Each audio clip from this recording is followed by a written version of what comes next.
Bonjour et bienvenue dans l'interview. Aujourd'hui, je reçois Rudy Demotte. Bonjour. Bonjour. Ministre-président de la Fédération Wallonie-Bruxelles.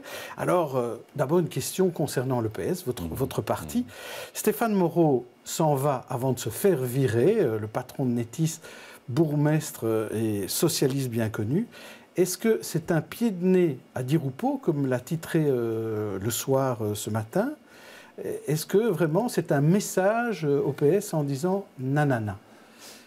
Je ne pense pas, moi je vois ça autrement. Je pense qu'il y a peut-être une part de dignité en disant je sens que quelque chose ne va plus et je dois faire un pas de recul.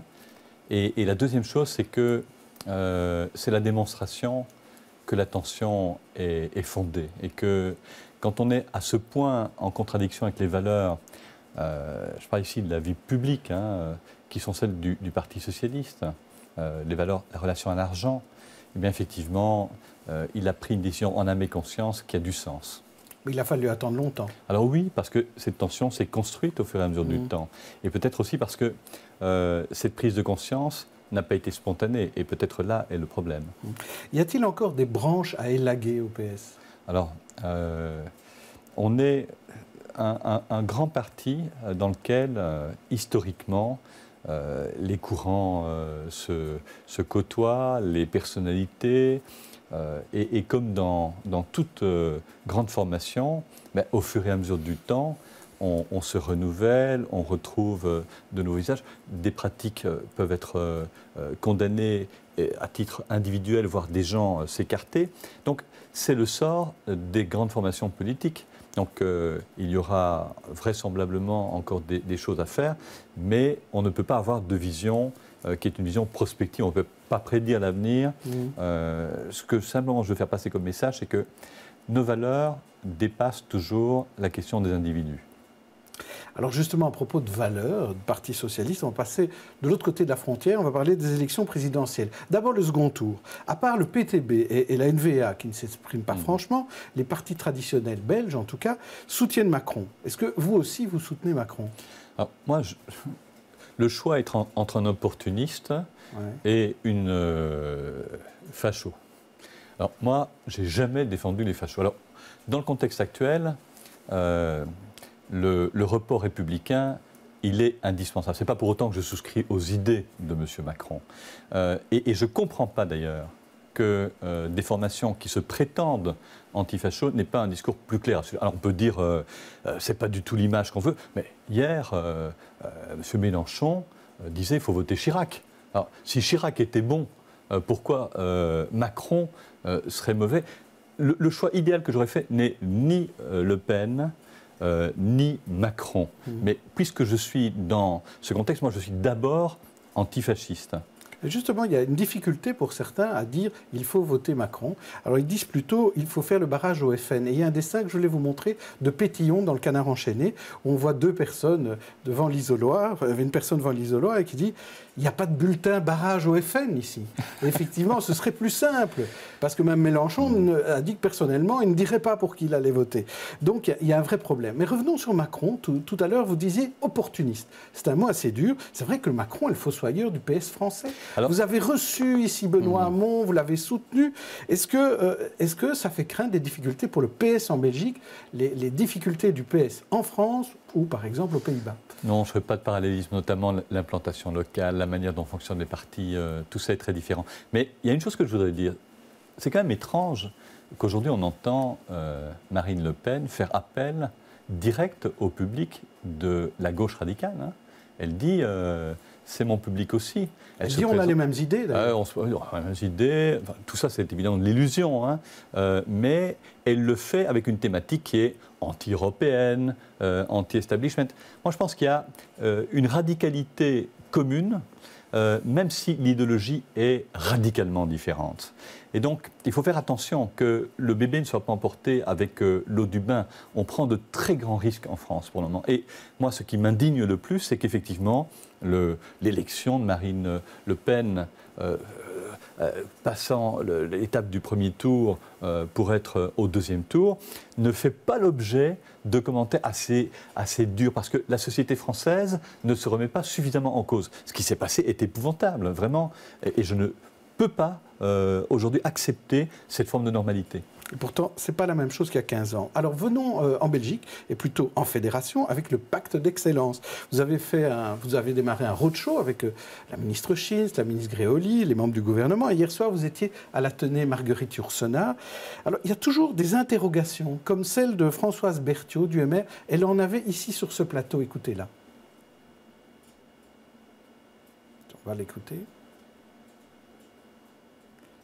Un certain nombre de mesures devrait sortir seulement en 2019. Ça veut dire quand? Ça veut dire quand on va changer de législature. Et ce qui m'inquiète, moi, c'est que j'ai l'impression qu'on va faire porter toute la charge du pacte, tout ce qui va coûter beaucoup d'argent, sur un prochain gouvernement dont on ne sait pas encore comment il sera composé. Alors voilà, la crainte du MR, c'est de devoir payer après 2019. Non, on va commencer immédiatement, et dans l'ajustement budgétaire, on va le prouver. Donc, dès la rentrée qui vient, il y aura, notamment par rapport au secteur du fondamental et du maternel, des mesures qui vont être prises. Et puis, on n'est pas devant une mesurette qui vaut 6 mois, 1 an. On est devant une réforme systémique. C'est la raison pour laquelle on prend autant de temps. J'aime pas d'ailleurs le terme, même s'il est approprié, de roadshow, parce qu'il ne s'agit pas seulement d'un show, il s'agit d'un échange. En tout cas, je le prends comme ça. Et on doit apprendre effectivement que des choix à moyen long terme, ils impliquent d'autres que soi et d'autres que la majorité qui est aujourd'hui au pouvoir. On l'a fait avec le plan Marshall en Wallonie. On doit donc avoir une démarche qui soit une démarche de conviction par rapport au besoin de changer le système. Qu'est-ce qui ne fonctionne pas? On le sait bien. C'est qu'aujourd'hui, un gamin, une petite fille d'un milieu défavorisé, quand il ou elle sort de l'école, on attendrait qu'il ait davantage de cartes en main. Or, on voit que le fossé culturel, social, de la connaissance augmente. On ne peut pas laisser les choses en état. Alors, en tout cas, à la rentrée, il y a sans doute quelque chose qui va changer, c'était prévu, il y aura un cours de philosophie et de citoyenneté en secondaire. En est-on vraiment sûr que ce cours aura lieu? Alors, on a, dans toute la mise en œuvre de ce cours d'éducation à la citoyenneté et à la philosophie, un corps commun de conviction. Je pense que tout le monde est convaincu dans le contexte actuel, comme on pourrait d'ailleurs être inconscient de cela, que le besoin existe. Mais le mettre en œuvre est toujours compliqué, parce que ça implique des changements, ça implique de la modulation, ça implique de la souplesse. On en discute encore, et je sais que certains disent que cela dure trop, mais c'est tellement complexe qu'on ne peut pas non plus promettre qu'on fait ça à l'emporte-pièce et à la va-vite. Mais ce ne sera pas reporté. Alors, nous avons l'intention de prendre cette décision. On se réunit encore en Conseil des ministres aujourd'hui à ce sujet. Et ce sera 1 ou 2 heures. Quelle est votre préférence? Alors, moi, vous me demandez. 1 heure ou une dispense pour avoir 2 heures de citoyenneté? Ma préférence, c'est d'aller à 2 heures. Donc, d'utiliser la première heure dans le même esprit. Et de dire, écoutez, moi je ne vais pas m'engager dans un cours philosophique classique, et la deuxième heure, dans la continuité, d'être devant une approche de la société où on réfléchit, on remet en cause, et surtout on le fait avec le degré d'impertinence que ces cours peuvent avoir. Alors souvent on se plaint de problématiques entre les régions, communautés, le fédéral. Vous étiez en comité de concertation ce matin et il y avait des dossiers importants sur la table, notamment la trajectoire budgétaire, le fédéral repousse à 2019, le problème de pacte d'investissement. Comment la communauté française, la Fédération Wallonie-Bruxelles, peut-elle se retrouver là-dedans, dans cette austérité-là? On est devant quelque chose qui nous est insupportable. On voit les opinions publiques se désintéresser de plus en plus des politiques publiques parce qu'elles ne répondent plus à nos besoins.